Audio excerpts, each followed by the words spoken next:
بن علي بن موسى بن جعفر قالت بعث إلي أبو محمد الحسن العسكري عليهما السلام فقال يا عمه اجعلي إفطارك هذه الليلة عندنا فإنها ليلة النصف من شعبان فإن الله تبارك وتعالى سيظهر في هذه الليلة الحجة وهو حجته في أرضه. يا مستمعين النظام صلوا على البدر التمام محمد صلى الله عليه وسلم. فقلت له ومن أمه؟ قال لي إنها نرجس رضوان الله تعالى عليها. قلت له جعلني الله فداك ما بها من أثر. فقال هو ما أقول لك.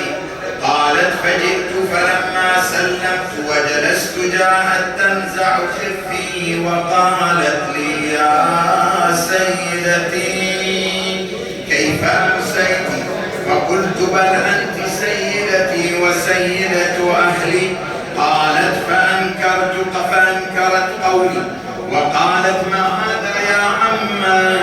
قالت فقلت لها يا بني إن الله تعالى سيهب لك في ليلتك هذه غلاما سيدا في الدنيا والآخرة. يا مستمعين النظام صلوا على البدر التمام محمد صلى الله عليه وسلم. فرقدت فلما أن كان في جوف الليل قمت إلى الصلاة ففرغت من صلاتي وهي نائمة ليس بها حادث. ثم جلست معقبة ثم اضطجعت ثم انتبهت فزعا ولا زالت هي راقدة.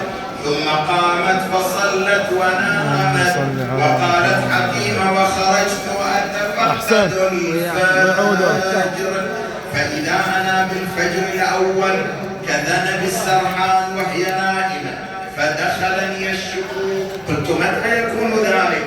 فصاح بي أبو محمد العسكري يا رسول الله صل على محمد وآل محمد صلوات صل على محمد علي ابن أبي طالب صلوات ربي عليه فاطمة الزهراء صلوات ربي عليه حسن والحسين صلوات ربي عليه زين العابدين صلوات ربي عليه أئمة المعصومين صلوات ربي عليه